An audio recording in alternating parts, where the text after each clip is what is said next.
Palacios Smith, and today we are continuing celebrations of visionary women with the second installment of our Next Gen Leader series. And last month, if you saw the episode, we featured several members of Berkshire Hathaway HomeServices ReThink Council. And today we're going to continue with part two. I'm so excited as we introduce Marie Boatsman, Alexandra French, Sarah Roberts, and Nicole Taranto. These talented women are not only excelling in real estate, but they also bring a fresh perspective and innovative approaches to the business. And as we learn more about their backgrounds and experiences, I'm excited that we're going to uncover how strength of leadership doesn't just come with age, but with vision and also persistence. So get comfortable with your cafecito, everyone, and join me for an insightful conversation as we meet these four bright leaders. So with me today, I have Marie Boatsman. So Marie, welcome. She is with Berkshire Hathaway HomeServices Northwest Real Estate. And I love that Marie talks about blending innovation and expertise in the videos that she creates. And I need a lot of help there. So I may have to talk to you after this. And I found it interesting that she was raised in Maui. And then I found out that she moved to Portland for a soccer, go to college for soccer. And so what a big change in venue and scenery, and then began her real estate career in 2006. So Marie, thanks for joining us today. I can't wait to hear about your background and how you switched from what you were doing over into real estate. Yeah, thank you so much for having me.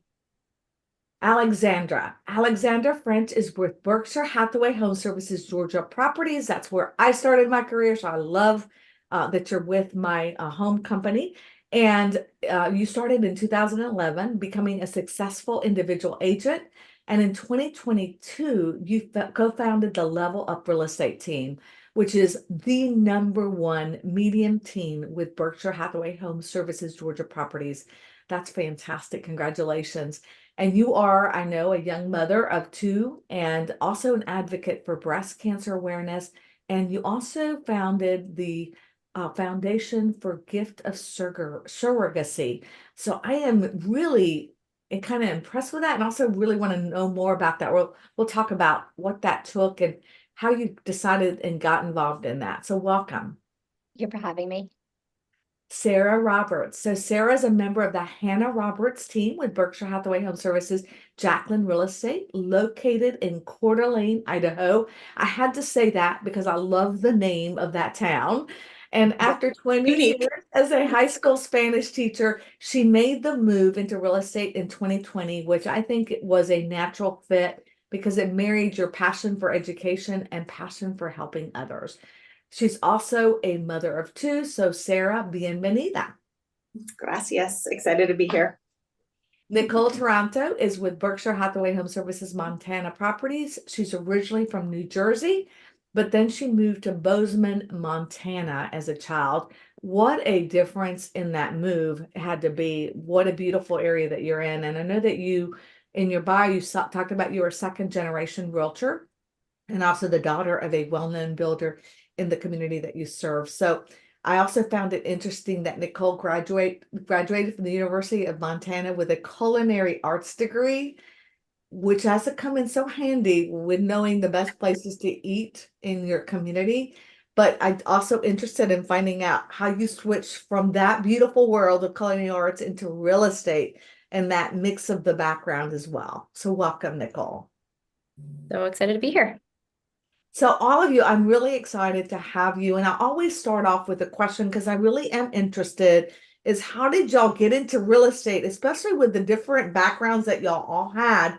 And let's talk about, because y'all are all real estate agents and the agents that are practicing in the field, about your market, your production, a little bit about your business in general. So I'm going to start with you, Alexandra. Yeah, so I started in 2011. Real estate was never on my radar, things that I wanted to do. I actually went to college and graduated an animal science degree, so correlation in animals. But I was living abroad right after I graduated from college, and there was a sign on the building that I was living in that said, looking for someone part-time from Atlanta, Georgia, USA. Wow. So I called the number. He was an investor who was trying to invest in properties in Atlanta. He had chosen Atlanta because he had a cousin that lived here. So I was kind of doing his property management, which now I know I shouldn't have been doing, and his go-between between him and his realtor and everything while I was abroad. And then I came back, worked for him for another 6 months. I was like, this is silly. Why are you paying me to talk to someone else? I was like, let's cut out the middleman. And I got my license. It was the best decision I ever could have made. Started my career working very heavily with investors. It was 2011.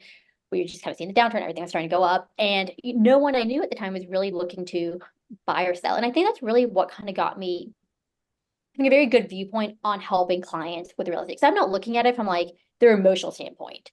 I'm really helping them see it as an investment in their future. So I'm going to be very bluntly honest with them of like, hey, like, it's got the power lines, it's got a main road, like, because I want them to look at this as a stepping stone into their future. So kind of using that investment background that I then use to purchase my own investment properties, build some townhouses, things like that, and facilitate my career. And then, like you said, That's so, I mean, that really is. First of all, where were you living? I'm just curious. I was living in Israel. In Israel. Now, interesting. And then to see that, of all places in Atlanta, Georgia, somebody in Israel. It was so specific. I was like, how do I not call them? It's like, that's a godsend to me. That's like, A literal. Yes. Wow, very interesting. And your market, a little bit about, tell me just your production and the price point that you kind of work in general. Yeah, absolutely. So our like inner team motto is every price, every neighborhood, because we really do cover the entire city. My office is like in a bucket. I live in Virginia Highlands, grew up in Atlanta, so I kind of cover the spectrum of where I'm willing to go. My average price point though is right around the 700 price point. Wonderful. Thank you for sharing that with us. How about you, Sarah? Hello. Yes, as Teresa mentioned, I was in education for almost 20 years. I taught high school Spanish, and my husband and I had moved around a bit just because of college and things like that. And we had bought and sold a few homes early on in our marriage, and just kind of saw the power of real estate and the, potential for some personal wealth growth. And it was something I always thought I would enjoy, and never really thought about turning it into a career until COVID hit, and it was a rough go in education at that time, and was feeling kind of burnt out and thinking, gosh, I've been in this 18 years and I have about another 18 before I can retire. My husband's in education too, and teachers just do not make very good money in Idaho. So, the potential for some better income was definitely something that was motivating. But my best friend that I taught with for many, many years, her husband had been in real estate for about 20 years. And her and I had been talking about perhaps doing something different. And he kind of approached us about maybe he wanted to start a little bit of a team. Would we be interested? And we just jumped at the opportunity. So we kind of went into it together. So Hannah and Roberts is my team. So husband and wife and myself were just three of us. We're a small team. He was a great mentor going in, having been in the industry for so long. So I felt like I really, had a good start with working with somebody like that, and just never looked back. So it was a kind of a wild change. But as you mentioned, it really actually seemed like a natural fit. I love educating my clients. I feel like so many people, even if they've bought and sold before, don't really understand the process. And so it's been great. And tell me a little bit about your market and price point as well. Yeah. So Coeur d'Alene is kind of right on the border of Idaho and Eastern Washington. And so I'm actually licensed in both states and do about half my business in both places. And price point in Coeur d'Alene is about $525 is about an average home sale price. And that really is about the point I work in. Having taught for so long, I have thousands of former students in the area. And so I do a ton of sales with first-time buyers that were my former students, which is really fulfilling, actually. And so they tend to be in the lower price ranges. But like Alexandra said, we serve anything. I think my lowest sale last year was a $13,000 mobile home. Wow. The millions. So, yep, pretty full range. I love that. First of all, through COVID, surprising that you started that time, because that was kind of a scary time for any of us that were in real estate altogether. But I can see the transition from definitely education into real estate, how that really kind of made sense. And I will tell you, I have found where even our CEOs, a lot of the CEOs that are part of the different companies that we operated started in education. So you are not alone, that a lot of Yeah. teachers decide that this is a career they want to pursue after. So great for those teachers out there that Yep. might want to get into real estate. It's really a great transition because of what we do. We really do help people. Yep. All right. Thank you for sharing that. Nicole, how about you? Yeah, so like you said, I went to culinary school originally, so total 180. I really did love the culinary world. I had intention of leaving it, but you know how life goes. Once you think you've figured it all out, it switches on you. So I actually had a food cart in Missoula, Montana, which is where I went to college, and it is very event and food cart friendly. So I had that for 3 years, was working super hard to try and get into a restaurant concept. And then right as we were starting to look into restaurants and get a business plan together, we shifted and I moved back. I'd always wanted to be closer to my family. It's about a 3-hour drive from Bozeman. So I was missing them. My sister's significantly younger than me, and so I felt like I was missing her childhood. And I'm super close with my family, so that was a big factor, the biggest factor, really. So Bozeman and Missoula don't really have the same feel. I hadn't been back in 8 years, so I didn't think this is the best option. It's colder here for longer. Don't want to be standing outside in the winter time. So my dad actually suggested real estate. My mom was a realtor when I was younger, and it hadn't, like Alexandra had said, never occurred to me. But he's been a builder my whole life, and he's like, this is a chance we could work together if it's something you're interested in. And I'm glad he suggested it because I think I'm much more to this career. So I got my license as soon as to both. I joined on at Berkshire Hathaway. I didn't even interview anywhere else. I knew they were where I wanted to be. So I started right out of the gate. I got a mentor. We have a mentor program here. And so I got a mentor, which I think was super important for me. And then I actually helped her out with a little bit of assistant work for a while. And then in my second year, our bro, Mike Basil, asked me for some help and he wanted an assistant. And I thought that was a great opportunity for me to learn more about the commercial world and how better to learn than from your leader. So I've been doing that since my second year. I started in 2016. And I will probably continue helping him out up until the day he retires, which I don't think he'll retire. So I'm in it for the long haul. And now I do have a listing partner, and I recently was given an amazing opportunity to join an additional agent. Her partner is moving, so she asked me to join with her as well. So I'm kind of working with a few different agents, but the opportunities have been kind of, you put the energy out in the universe and it comes back to you. It's keeping me busy, which is what I want to do. What's your price In point? Bozeman, sorry. Yeah. In Bozeman, right now, it's been in the month of June, it was just under $1 million for our median price. But year to date, it was in the lower 900s. But as more of the market that I service, it's in the 800s, about mid 800s. So God, such a high, I yeah, mean, I definitely love a your higher price points. And again, Alexander, we're headed that way in Atlanta too, but it just seems, so really high, especially with those first time home buyers. I don't know how people are getting into homes for anymore. sure. COVID changed the game for us in I Montana. know, right? Oh, unbelievable. And Nicole, tell me about your background. And, again, I found it very interesting that you also played soccer. So we have something in common there. Yeah, so I grew up on Maui, like you said.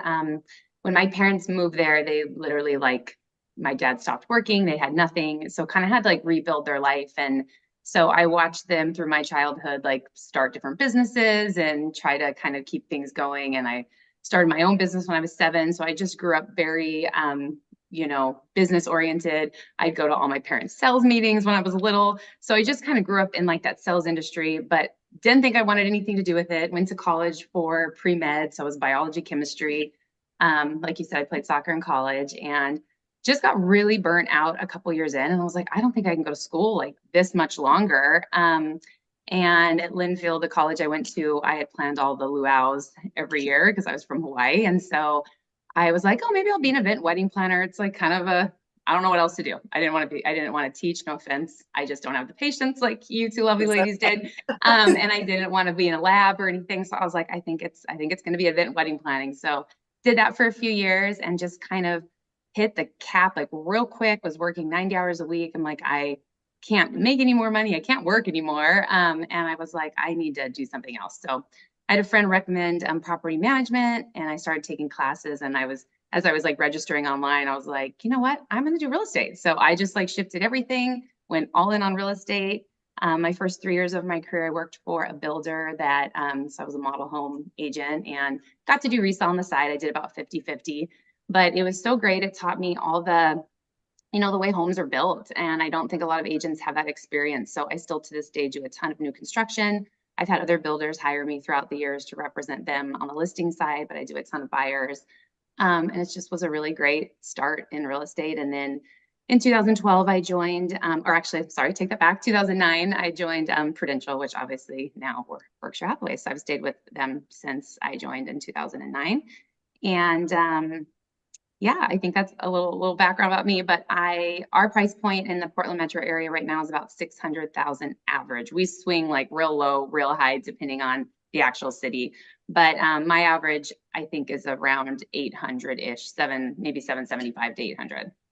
Beautiful place. I was there visiting last year and was at your Northwest office. Is beautiful. I love yeah, beautiful area. All of it. The only place I haven't been to is Idaho, so I'm definitely going to be. You must come. It's gorgeous. Oh, it is. So one of the things that I want to know, I know right now, and I think you guys all have fresh perspectives because you're also just kind of newer in the business so you haven't really seen the turbulent times that we've seen in the past, or have been in the business so long that you think, wow, things are changing so much, because you can adapt a lot easier, in my opinion. So what are you doing? Because we know that there's a lot of changes happening in our industry, and this can be anyone who wants to jump in and answer this question. How do you stay ahead of what's happening in the market, as far as trends and also strategies that you're using to help us with these changes that we're currently undergoing? Well, I can start. I think I've been in the longest. So I have seen 18 years, which is crazy, but I have seen I got in right before everything kind of fell. So 2006, I had like 1 year of really great, and then it just went downhill. So I've kind of been through the roller coaster before, then was a lot worse and different than now.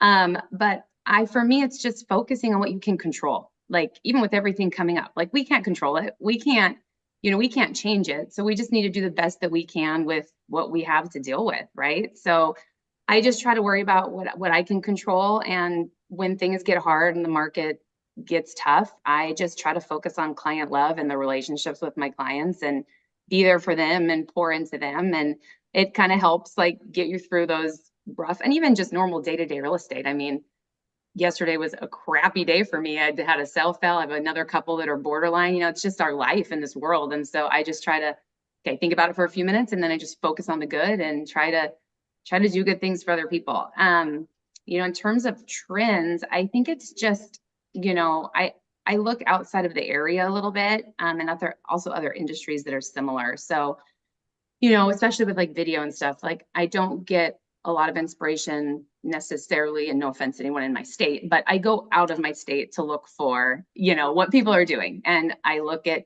home builders that are really big in the nation, or interior designers, or even some industries that are like closely related, just to see what they're doing.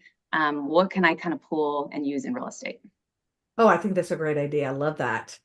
Anyone else? Yeah, I think for me, it's go ahead, Sarah. Sorry.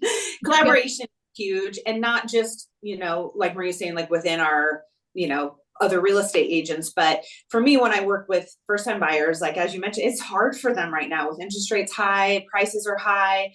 It's hard for young people to get into homes. So I work really closely with some lenders, and like, what are we going to do? How can we get these, young people into homes? Like, what kind of programs are out there? Just being really knowledgeable about down payment assistant programs in both the states I'm in. And I've actually done 4 or 5 deals lately with USDA direct loans.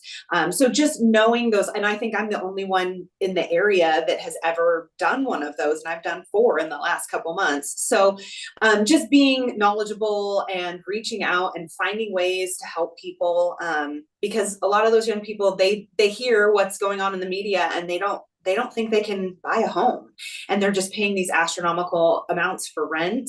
And it breaks my heart. So, because we all know, in being in this industry, how important home ownership is and how powerful it can be for building their wealth long term. So for me, that's been huge. And I love that you've done that, because each of you have talked about the wealth building that it does create, and looking at as a business. And also, that is, I think, a hidden gem, is we don't all know the loan programs that are available out there, and not every loan officer knows them. So you have to work with the officers that really understand those products. Community lending teams, I know Prosperity has one, and they know those products so well, and they're able to really identify programs that your clients might not have ever known about, or that Right. you would have never known. Oh, this is rural, I wouldn't consider this rural, like with the USDA, with the rural programs they have available. So amazing that you've done that. Great strategy to help others. I think, Nicole, you were going to say something as well.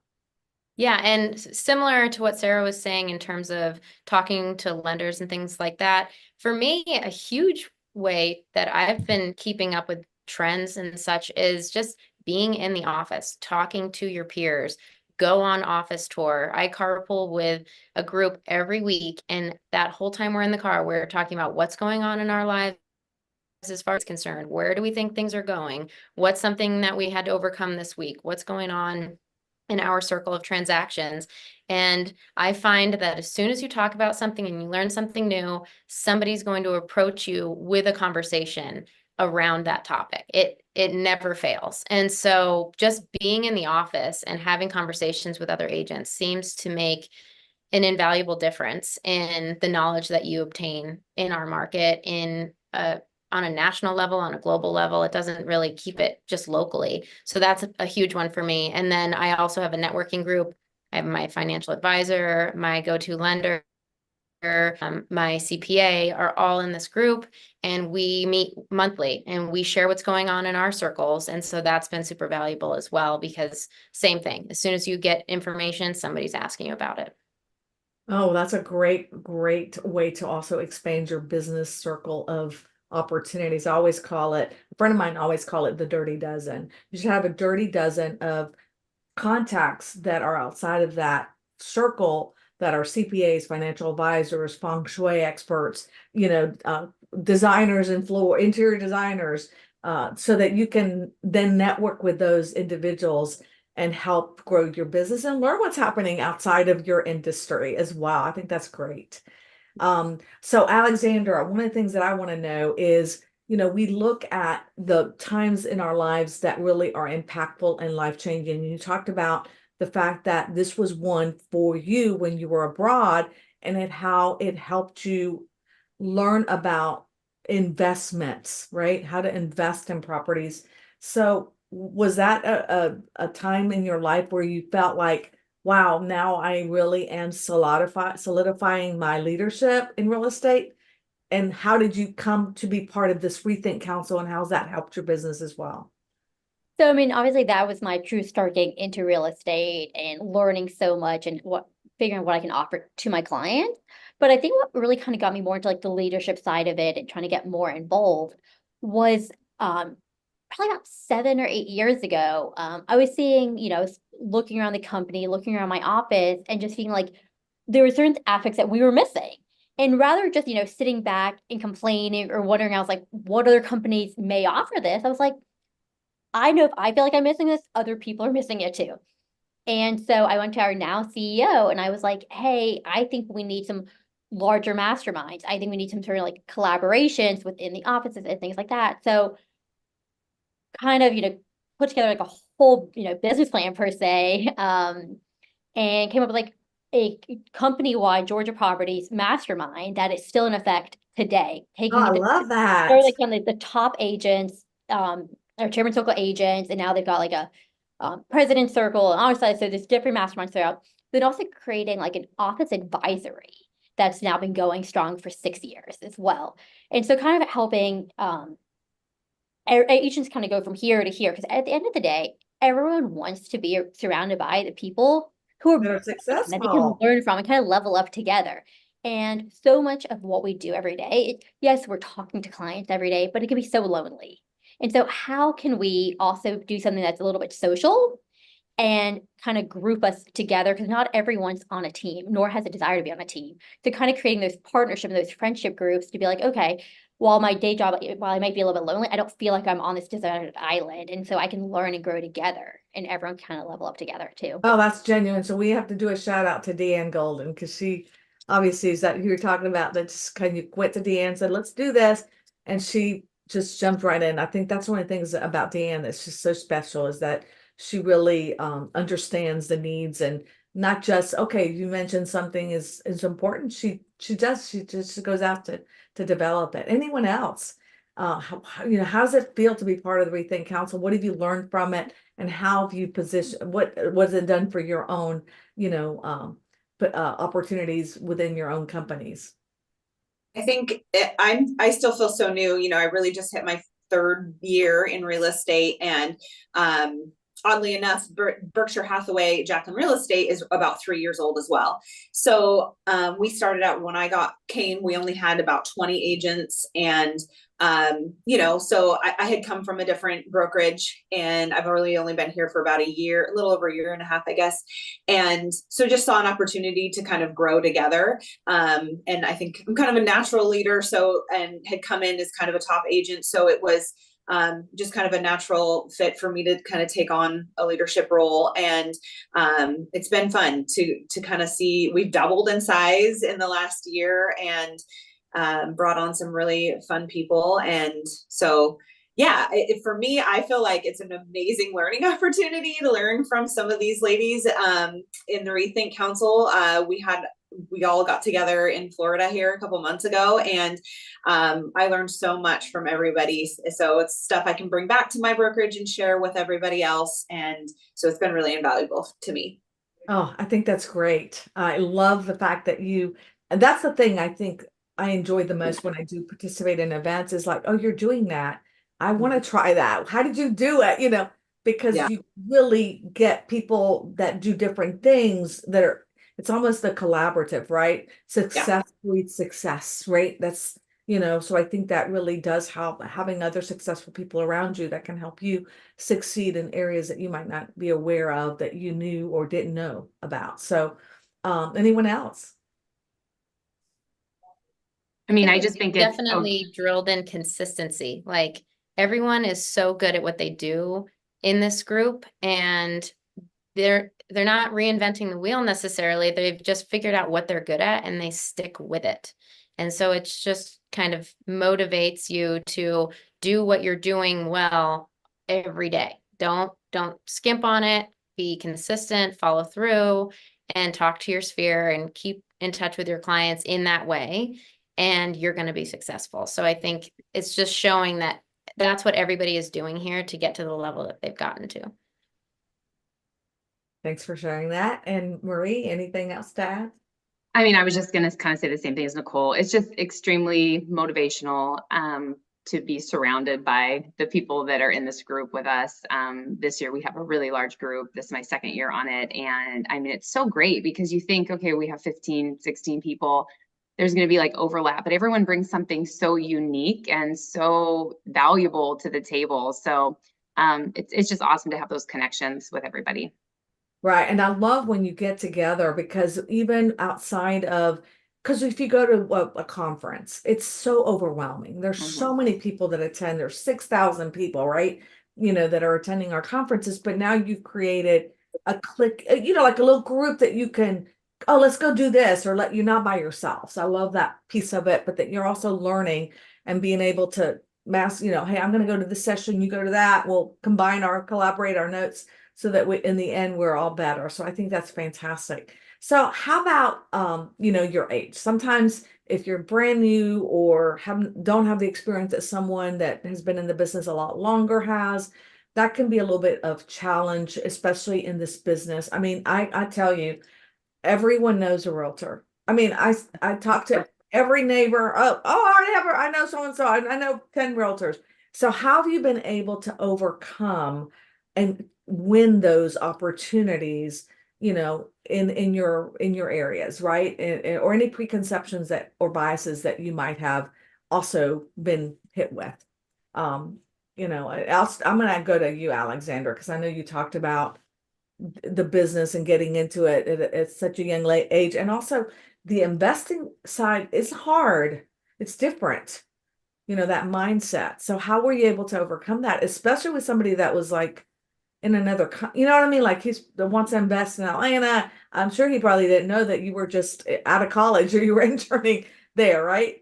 Yeah, so I got into real estate when I was 22, so that was definitely a huge hurdle. And I, go on these listing appointments. I mean, I was, prospecting a lot of expired listings when I first started. None of my friends or family were buying or selling anything at that point. And a lot of people look at me like, "You're really young," and I looked young. Like I was young, but I looked even younger than I was. And I'd be like, "Look, yeah, I may be young, but I'm also be a lot more energetic, a lot hungrier. Like, why do you want a dinosaur who's been in the business for 30 years? Like, you want me." And I would just kind of keep turning the wheel a little bit. And they're like, "Okay, yeah, you're right." And then, even when I was pregnant, they'd be like, "You're pregnant. Why do you want to work for them?" Like, "Because you're not going to find anyone hungrier than me. Like, I got a deadline when I need to get your house sold by." And so I just kept using that to my advantage every time. And now, the conversation doesn't necessarily come up anymore. I've been in the business out for 12, 13 years. And now I can say, "Hey, look, I'm using the latest and greatest technology. I'm using innovation." So it's not so much an age gap anymore. It's just making sure that like I'm hitting my, my talking points all the time, and just knowing that like I'm always going to be there.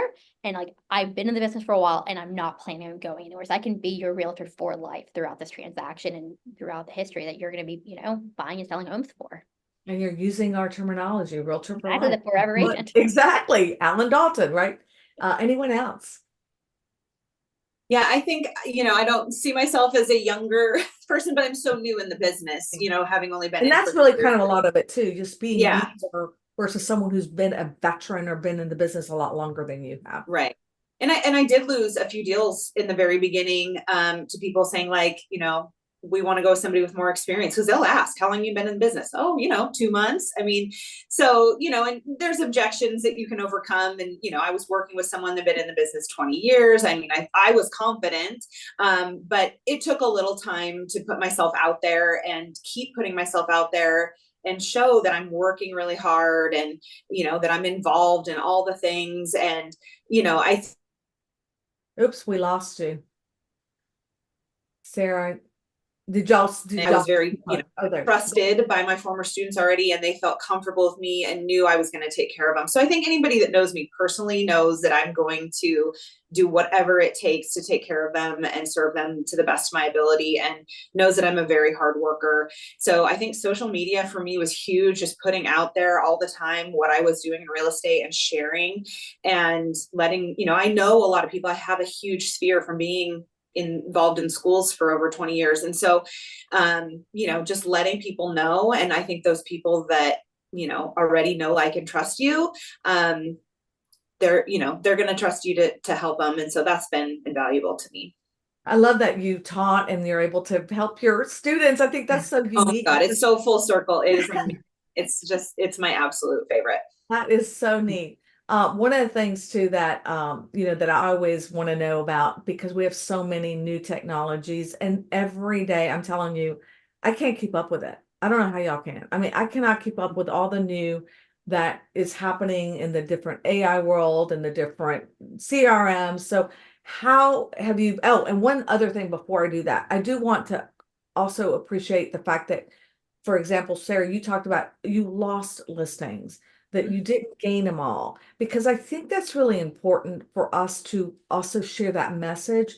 We don't get every listing, and we're competing on a regular basis, and it can be very difficult, but you just keep on and keep on until you do, and knowing that that happens in the business is what we have to share with our audiences. So thank you for sharing that, because sometimes I think people think it's so easy and they don't share their bad days. They don't share how hard it was to pull this deal together because, you know, you had inspection issues and you had all this stuff that had to get done in order to close the deal, and you had to give concessions and this and that, and, you know, all the while you got buyers coming in, you know. So it's a lot that we do in this real estate world that we don't always share. And so I encourage everyone to make sure they always talk about the good, the bad, also in the ugly a part of it, because I think that really shows the passion that each of you have in the business. All right, so strategies, technologies.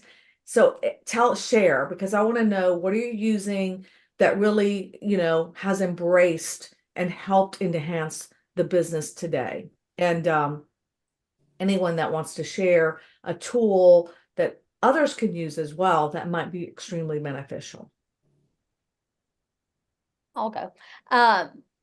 You know, real estate's like constantly, it's ever changing. Like you said, it's so hard to keep up with, you know, the latest and greatest trends and which one to focus in on. You know, I remember like when everyone switched from like, you know, e-faxes to DocuSign, people were like so slow to adapt that, and then going paperless. But the one constant, you know, everyone's right now is focusing on like AI, and like I absolutely love AI. I love ChatGPT. You know, I will talk about it all day long. But probably the greatest technology that people don't think about when they're thinking about like tech is social media.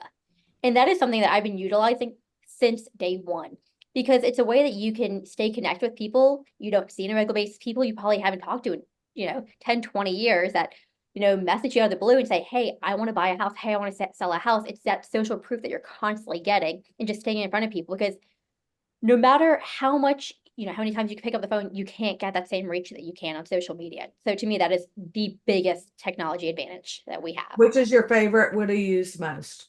Instagram. Instagram. Okay.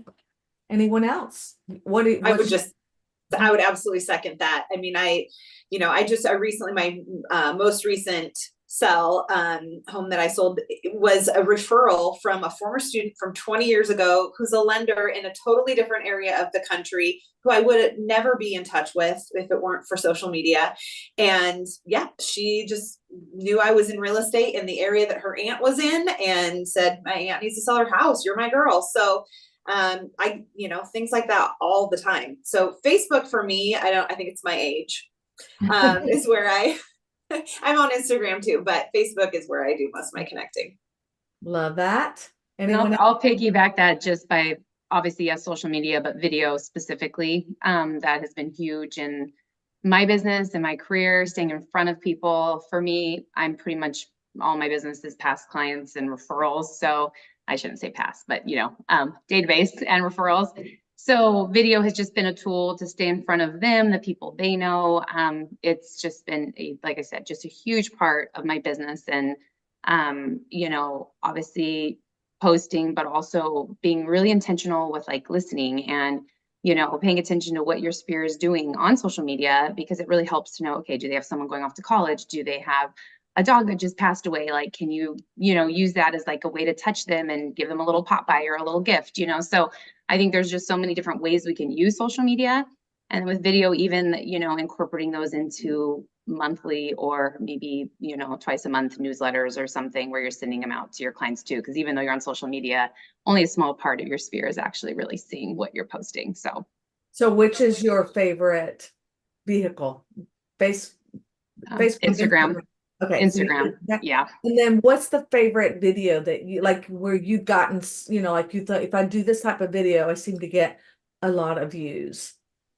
Well, I kind of have a lot of little different video buckets that I use. So, we have educational, we have listing videos, we have like, things that, like, I call it like your tribe is going to maybe gravitate towards. So I think it's a real mix of like what you're doing, adding in some humorous personality ones so people can get to know you.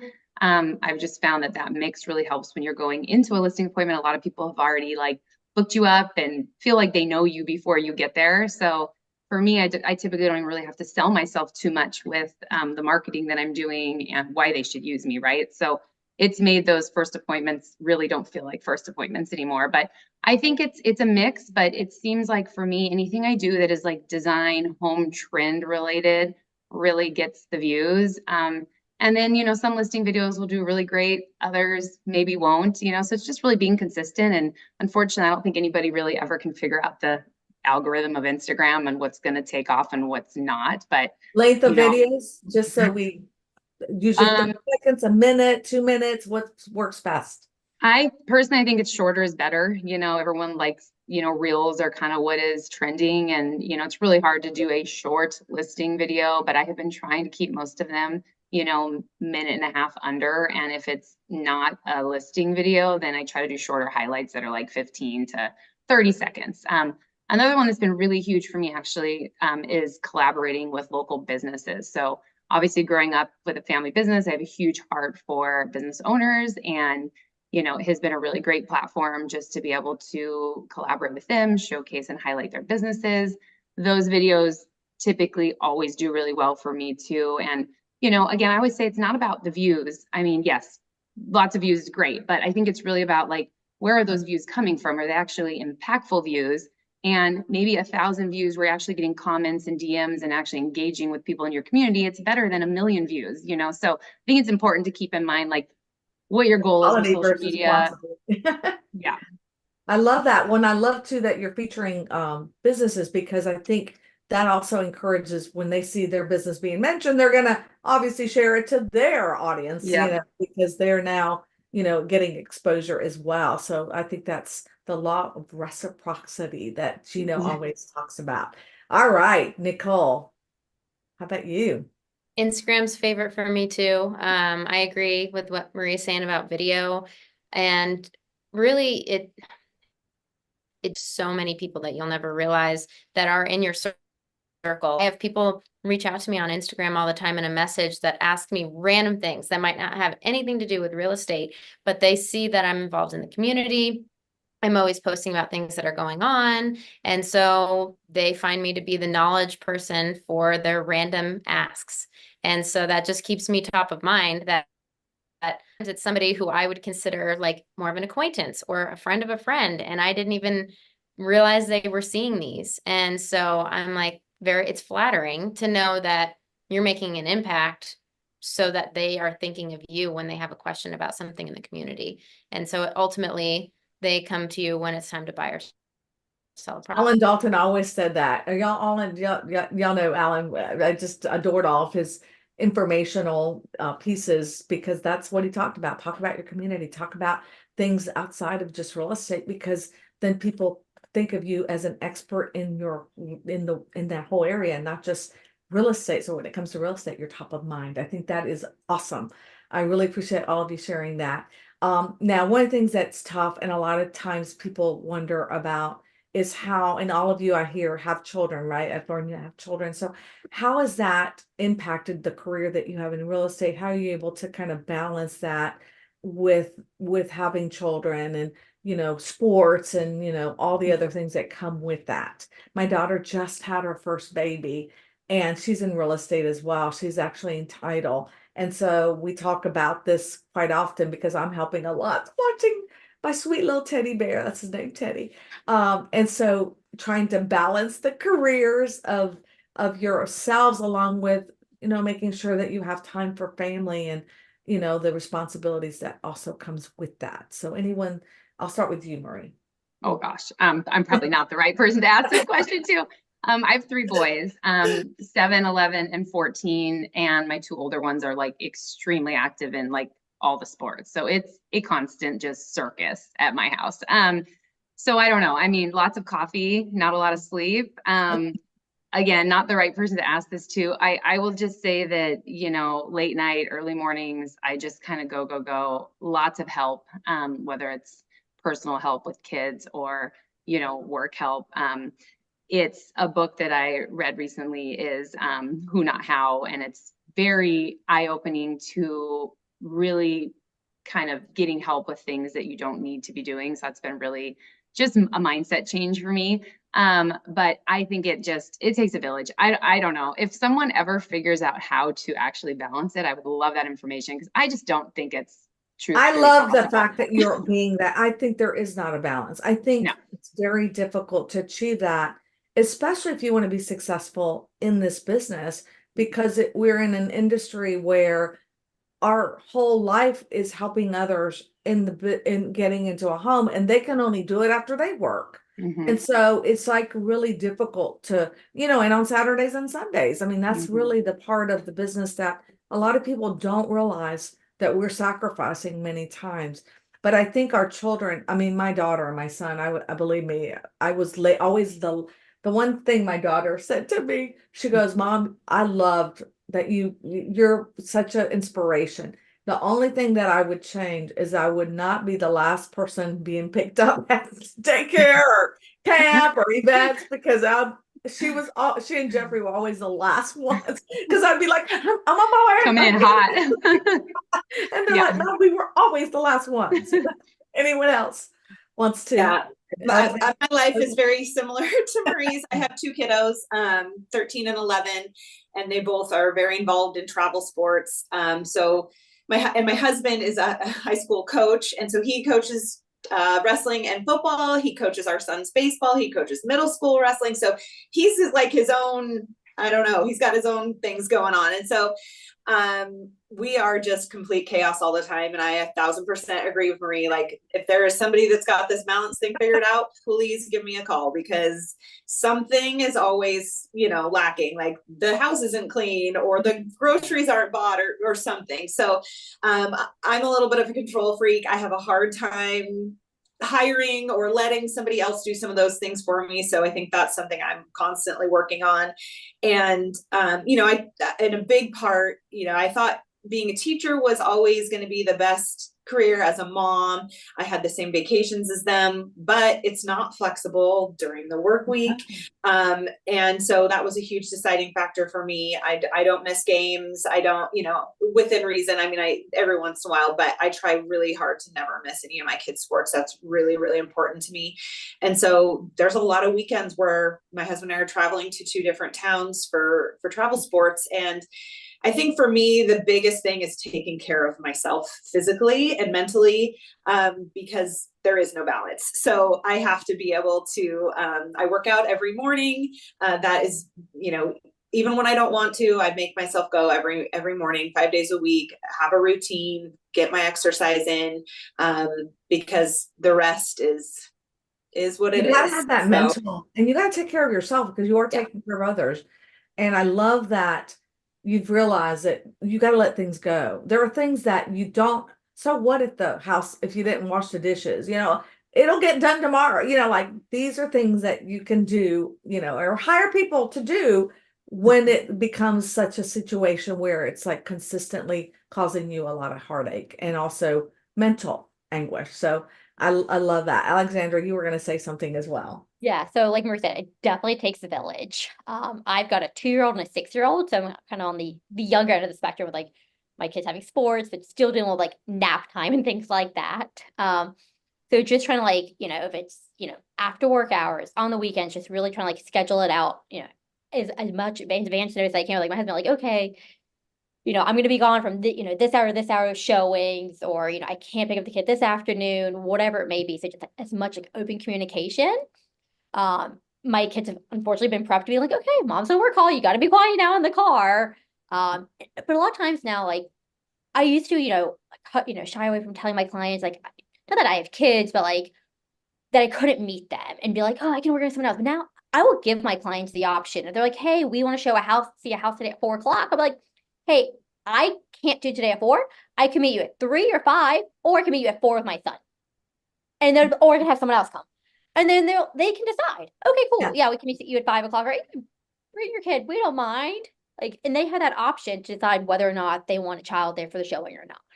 And that's really I think that's so genuine, to be honest, because we all have those situations. We all have kids, and I think the Zoom generation during COVID really showed us the authenticness of being a parent. When you see children coming in the rooms and you're like on a Zoom, I'm like, I'm on a call, So I think that really does make you more genuine, because you understand the role of motherhood, of family, and how important a home is. I think that's just beautiful. All right, as we're almost running out of time, can y'all believe this has been so much fun? I've just enjoyed it so much. So what people want to know, what key piece of advice would you give others, the next generation of leaders looking to make an impact in real estate today? You know, because it's a very different world. And I'm going to start with you, Sarah. Yeah, I think, we lose so many real estate agents early on, whatever the stats are after the first 2 years. And just to not be afraid to put yourself out there, share authentically, come from a place of service, and don't give up. I think those are all just the key to success in this business is, put yourself out there and find what works for you, put yourself out there in a way that you're going to enjoy it. I mean, don't get involved in a bunch of things that you can't stand going to, or you're going to burn out quickly. So, for me, I meet a ton of new clients. I mean, I have my past clients from my sphere, but new clients through my kids' sports. That's where I am. That's what I'm involved in. So I share with them. They all know I have my laptop at practice. They know what I'm doing. So, wherever you're at, whatever you do, make that part of your life and your business, and keep sharing and keep working through. There's going to be struggles, and just don't give up. I love that. Anyone else? Alexandra. So there's like 3 values that I really try to instill in my children, which is kindness, curiosity, and resilience. And I would say the same thing to like any agent who's looking to get in the business. Curiosity, like learn as much as you can. There are so many amazing podcasts out there. There's so many other agents who are willing to give back and to teach you and mentor you. So just learn, and do as much as you can. Kindness. This industry can be brutal. Be nice to everyone. Not just be nice to your clients, but be nice to the other agents in it, because you never know when you're going to come up against them on a deal. You're never going to know that, that friendship that you've made with another agent is going to help you win in a multiple offer situation. So just be nice to everyone. And resilience. Sarah, you talked about, you lost out on a listing appointment. We've all lost out, but don't give up, because it's going to take time for you to build up that reputation. And no matter, you're going to have to grow thick skin, because you're going to hear no a lot before you start getting a lot more yeses. Oh, beautiful. I love those 3 ideas. Anyone else, Marie or Nicole? I mean, I think exactly what they said. I would say just keep swimming. I mean, we're all going to get knocked down a million times. I think a lot of agents come into this business without a realistic mindset. I think they need to come in knowing this is not easy. Like, it's not Instagram. It is hard, and every day is different. And I think it's learning how to get back up and keep fighting, and show up for yourself and your clients daily. And there's a lot to learn, and there's a lot to do too in the business, which you don't see as well. I like that. And Nicole, we'll wrap it up with you. Basically everything that they've already said. For me, if you're a new agent, go into the office and get involved. Find a few things that will, and be consistent at them. And it's okay to tell your clients if you don't know the answer to something. I think having integrity is so much more important than trying to know all the right answers, or saying the wrong thing, trying to sound smart or knowledgeable about something. People want integrity first any day of the week. So it's always a learning experience in this industry. If you think it all, then you're not going to be successful. So always have your mind open to want to learn.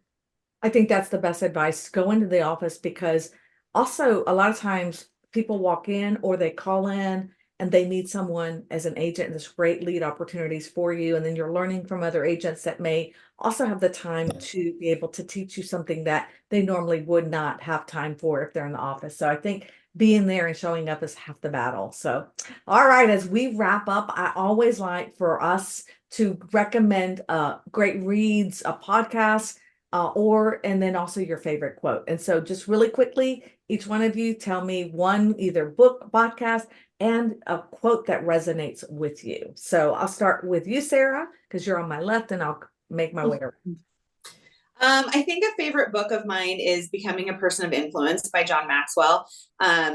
I had my first perception of the book is like, how do you influence people? Is that having power over people? It's not. It's really learning how to interact with people better and having a positive influence on their life. And it helped me not just in my business, but as a mom, a wife, a friend. How can you serve people and be someone that they think of in their life as having a positive influence over them. And so that's kind of a mindset that I like to have with just everyone in my life, but it's served me really well in business. Oh, I love that book. I haven't read it, so thank you for sharing Yeah, that. it's great. We'll make sure that we have these books added at the end. I'll have them on the Women Who Lead website, so y'all can order those that you might be interested as well. Anyone? Let's start. Alexandra, how about you? Atomic Habits. I absolutely love that book. Just small little incremental changes can make such a large, profound change, whether it's in your personal life or professional life or whatever it is. That's a favorite book. Let's see. Let's go with Marie. Oh my goodness. Okay. I have so many favorites right now. I'm going to go with The Power of Moments and Relentless. I have to give two. Soundtrack's also really good. And then favorite podcast, Tom Ferry, Jason Pantana, anything that route. And favorite quote, I had kind of a mentor tell me this like very early on when in my career, probably in like 2008, when things were going sideways. The market doesn't determine your success, you do.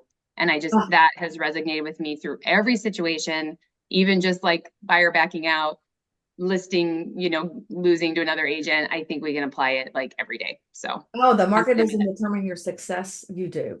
Mm-hmm. I think that's brilliant. I love that. Nicole? So I have had a lot of change in my life, and I have a 2-year-old, so I am not in the season of life to do a whole lot of reading right now. So podcast for me. But Marie had previously recommended the 5 a.m. Club. So I did buy that book, and I was going to try and open it eventually. Podcasts, I have to agree. Tom Ferry, love listening to them. I listen to him most mornings when I'm getting ready. And then a quote for me is that I never dreamed about success. I worked for it. Oh, that is wonderful. I love ending that with that quote, which is one of my favorites too. I think that is fabulous. I really want to thank you all for joining me and all of us for this inspiring episode of Women Who Lead. It's been a privilege to hear from each of you. And I found this quote that I really think resonates. And it kind of comes in that teaching mode, Sarah, as well. But the mediocre leader, and it also can be teacher, tells. The good leader explains, the superior leader demonstrates, but the great leader inspires. And I think I just love that because it's so true about teaching or anything that we do is that we inspire others. And I think that's one of the best things that can be said about the ReThink Council is that it inspires others who want to follow in your footsteps. And y'all have all inspired me today. So I really, really appreciate you coming on the show. And I really want to let everyone know that true leadership is not just about holding a position. It's about making a difference, whether through innovative practices, overcoming biases, or balancing your personal and professional lives. All of you have shown that leadership is about vision, perseverance, and resilience. And I love that because we all brought that up as we talked today. So thank you again for joining us, and thank all of you. And I hope you'll join me back here on July 24th with our show Diversity Matters. And this time I've got special guest Nora Aguirre, who is the national president for the National Association of Hispanic Real Estate Professionals. And then also back here on August 14th, when we'll have another great episode of Women Who Lead. So I encourage you to stay connected with us on social media, share your thoughts, and continue the conversation. We can be found on Facebook, on Instagram, as well as on YouTube. So please check us out on womenwholeadseries.com or diversitymattersseries.com. Until next time, keep leading with passion and purpose. And thank you all for joining us. And bye-bye, everyone. See y'all next month. You.